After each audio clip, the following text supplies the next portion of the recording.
श्री सद्गुरुदेव परमात्मने नमः। श्री रामचंद्राय नमः। आप श्री सद्गुरुदेव की सन्निधि में हैं। सद्गुरुदेव की सन्निधि में इस पुस्तक को कुमुदिनीबेन पंजवाणी ने लिखा है 7 भागों में। इनमें से तीसरे भाग से हम साधना और अभ्यास का प्रकरण रिकॉर्ड कर रहे हैं और इसमें अभी यह 28वां वीडियो ऑडियो है। आप लोग अब इसमें अभ्यास और साधना के अंतर्गत विषयों को सुनेंगे और गुरुदेव के उपदेशों को सुनेंगे जिनको गुरुदेव ने कहा था।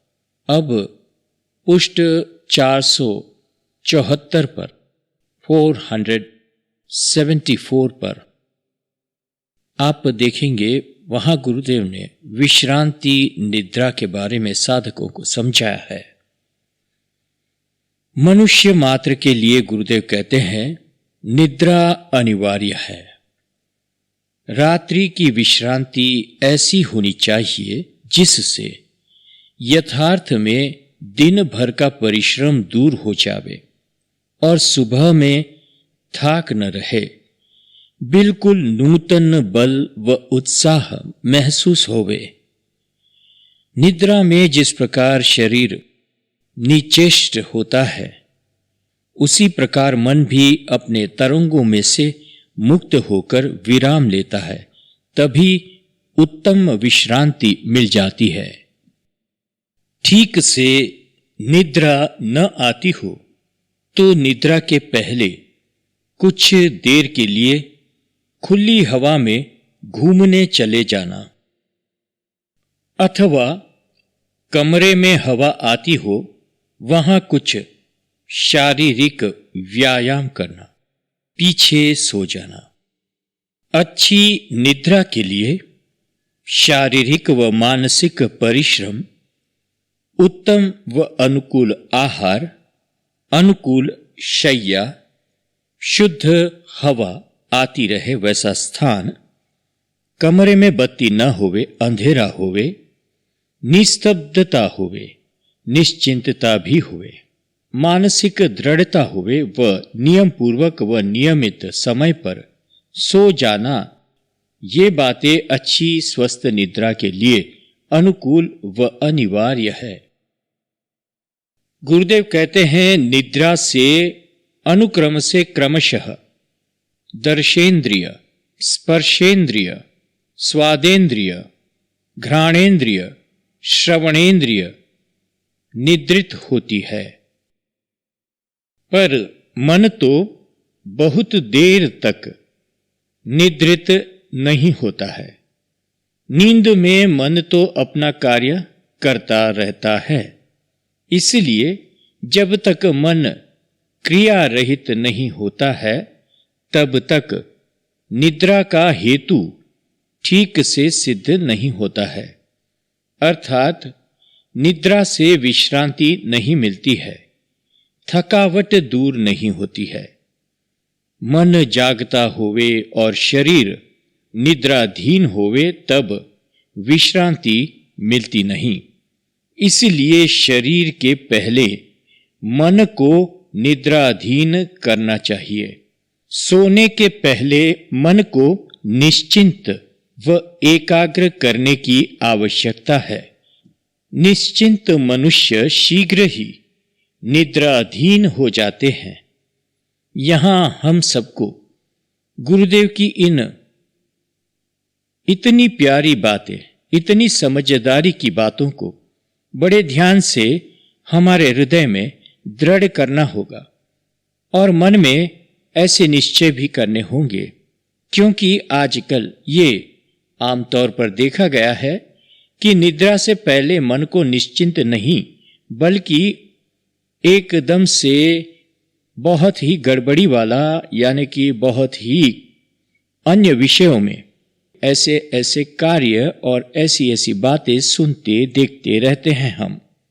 इससे निद्रा ठीक से नहीं आते, क्योंकि आजकल हमने देखा है कि अक्सर सारे लोग, बड़े या छोटे, सोने से पहले ऐसे वैसे काम करते रहते हैं, जैसे कि टीवी देखते रहना या गेम्स खेलते रहना या यूट्यूब देखते रहना या व्हाट्सएप पर मैसेज भेजते रहना। ये सारी जो क्रियाएं हैं, यह मन को निश्चिंत करने वाली नहीं है, बल्कि मन को उद्वेगित करने वाली है, उत्तेजित करने वाली है। इसलिए मन तो शांत होता ही नहीं सोने से पहले। तब गुरुदेव ने यह बात हमें सुनाई, कहा कि मन को निश्चिंत करना अत्यंत आवश्यक है, क्योंकि निश्चिंत मनुष्य शीघ्र ही निद्राधीन हो जाते हैं। तो गुरुदेव कहते हैं हमें चिंता, विचार व चंचलता, संकल्प विकल्प अपनी इच्छा अनुसार त्याग कर देना, यह बुद्धिमानी का लक्षण है, स्थिरता का लक्षण है। नेपोलियन ने इतने युद्ध खेले और कई मुल्क जीते थे, फिर भी युद्ध में भी वह घोड़े पर बैठे बैठे भी अपनी इच्छा अनुसार निद्राधीन हो जाता था। गुरुदेव कहते हैं निद्रा में जठर, लीवर, कलेजा को विश्रांति मिलती है।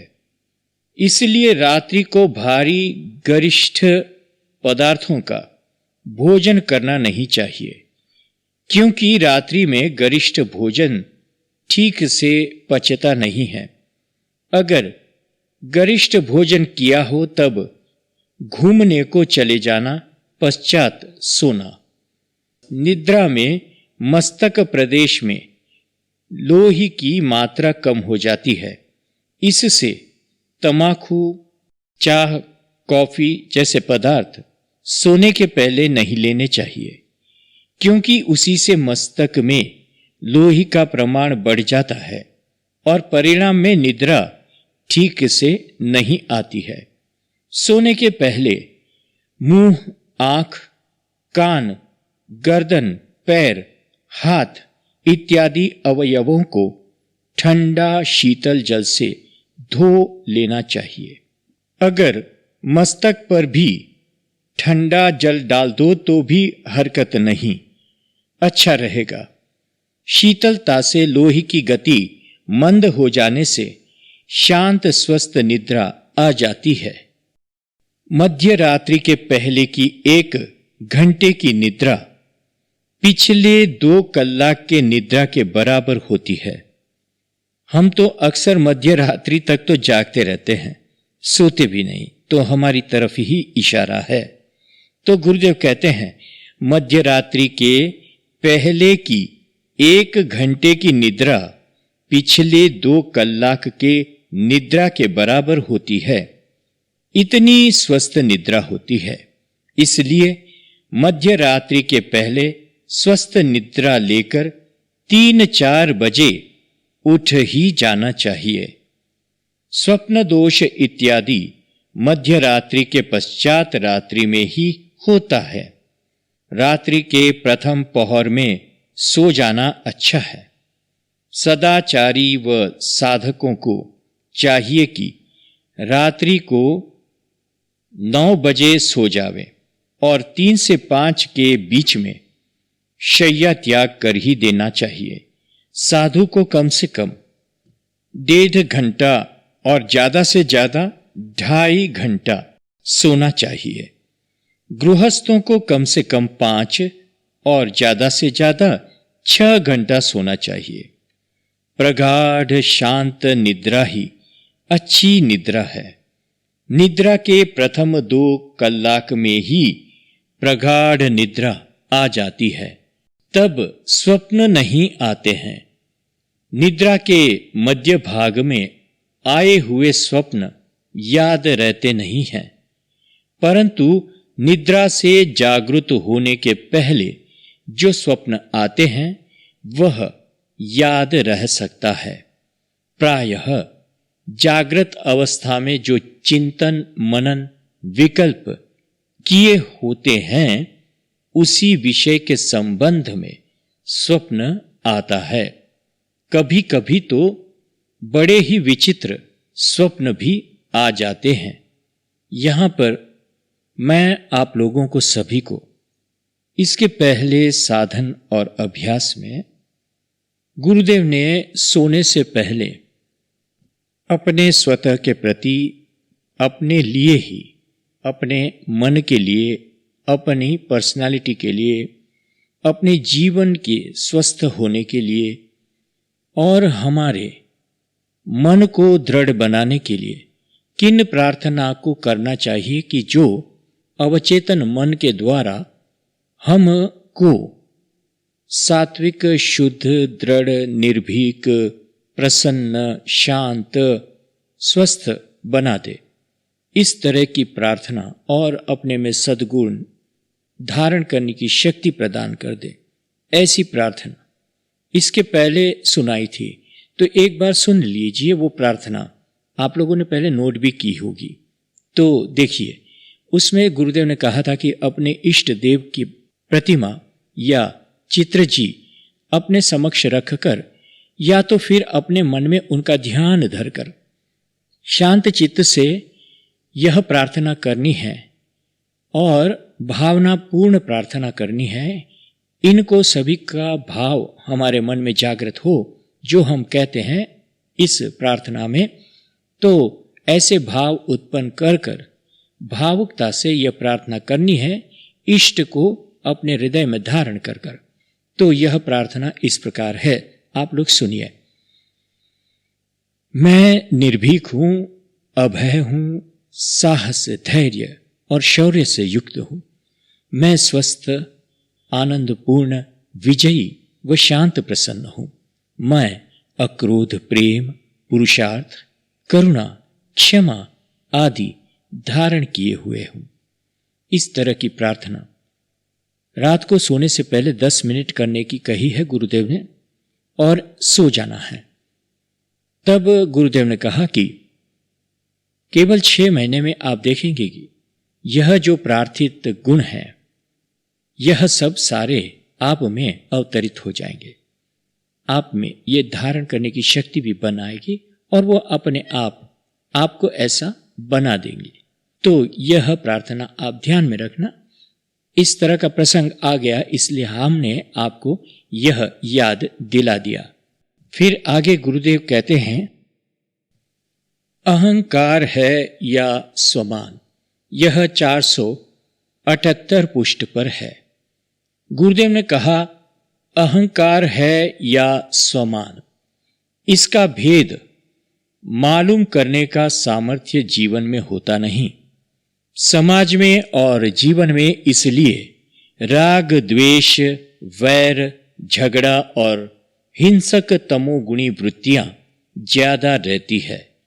हम कहते हैं, समझते हैं कि हम अभिमानी नहीं, परंतु हमारे स्वमान की रक्षा करेंगे ही, चाहे कुछ भी हो जाए। अभिमान, स्वमान या अहंकार, चाहे सो कहो, अहम को लेकर ही होता है। सूक्ष्मता से सोचोगे तो समझोगे। स्वमान भी किसी के सामने रखना है। सेवा कार्य में, आश्रम में, सत्संग प्रवचन में, साधक दशा का स्वीकार करने पर, शरणागत हो जाने पर, समाज में चाहे कहीं पर हो, स्वमान, मान, अभिमान या अहम आदि की ग्रंथि छोड़ने की है। यह सतत स्मरण में रखना। प्रपन्न शरणागत का अहम ममत्व शरणद में विलीन हो जाता है। तब मानसिक और शारीरिक क्रिया के बिना ध्यान अवस्था होती है। अनासक्ति व निष्काम भावना व परमार्थ सेवा व शरणागति, जो कहो सो, परिणाम तक पहुंचना चाहिए। अर्थात अहम, ममत्व, कामना, वासनाएं क्रमशः कमजोर होते होते उपराम होने लगे, तब परिणाम। अहम ममता से आसक्ति फूलती फलती है। मोह, लोभ और स्वार्थ प्रपंच बढ़कर आंतरिक विकास ठप हो जाता है। स्थूल की प्रियता से सराबोर हुआ मनुष्य देह प्राप्त होने पर भी वह खाली हाथ विदा हो जाता है। आया और गया, फिर आया और गया, बस ऐसे ही। गुरुदेव आगे समझाते हैं कि उसी पृष्ठ 478 पर कि बीता हुआ समय वापस आता नहीं। सुनो, गुरुदेव ने कहा, सुनो और खूब सोचो और समझकर पक्का निश्चय कर डालो। पुत्र, परिवार, धन, कीर्ति आदि हाथ से निकल जाने पर भी वापस आ सकते हैं, परंतु बीता हुआ समय वापस आता नहीं। अपने आप आवे और अपने आप जावे, सबका मेहमान और किसी का न कहावे। आए थे हरि भजन के ओटन लगे कपास, यह समय अमूल्य है, यह समय अमूल्य है। इसलिए भगवत शरणागति पूर्वक भगवान के होकर रहो। इष्ट बल अवश्य प्राप्त होता है, परंतु याद रखना कि गुरु में नर बुद्धि और भगवान के स्वरूप विग्रह में पाषाण बुद्धि न हो जाए, यह ख्याल रखना। परमार्थ में किसी भी प्रकार का दंभ करना अनीति है। होता है, होता है, होता है। हमारा उत्थान बराबर होता है। हमारा उत्थान भगवत कृपा पर अवलंबित है। साधन की सफलता भगवत अनुग्रहाधीन है।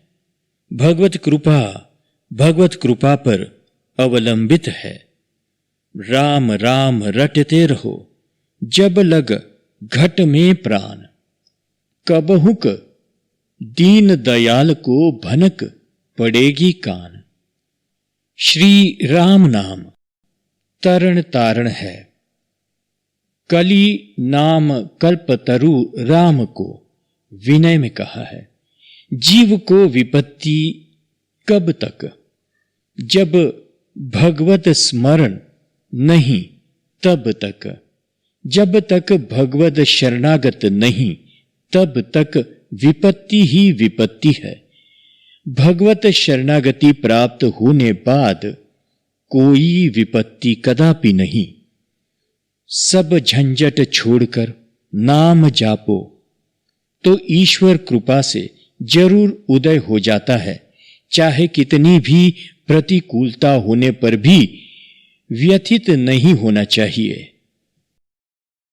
प्रभु है, यह दृढ़ धारणा जब हमारे में ठोस होवे तब समदम सहज आ जाता है। आसुरी संपत्ति का त्याग, दैवी संपत्ति का ग्रहण और भगवत भजन। अपनी निष्ठा में परिपक्व, अपने संकल्प में दृढ़ और आचरण में दृढ़। फिर कोई अपने को नहीं डिगा सकता। फिर कोई अपने को नहीं डिगा सकता। क्या कहूं, किससे कहूं, कहां बजाऊं ढोल। एक श्वास जात है लाख टके का मोल। इसलिए भगवत भजन करो। गई सो गई, अब संभालो रही को। गई सो गई, अब संभालो रही को।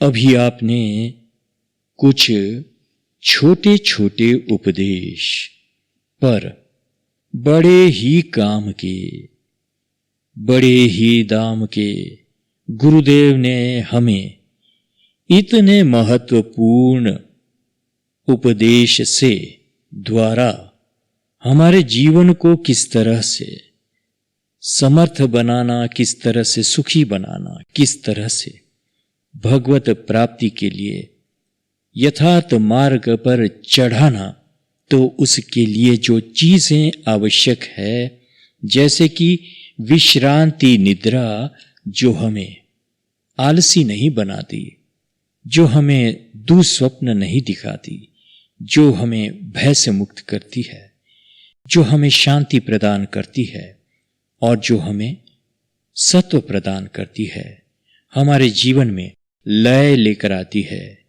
हमारे जीवन में हमें उत्सुक बनाती है परमात्मा के प्रति और हमें आलस्य से मुक्त करती है और प्रभात में, भोर में, ब्रह्म मुहूर्त में उठाने के काबिल बना देती है।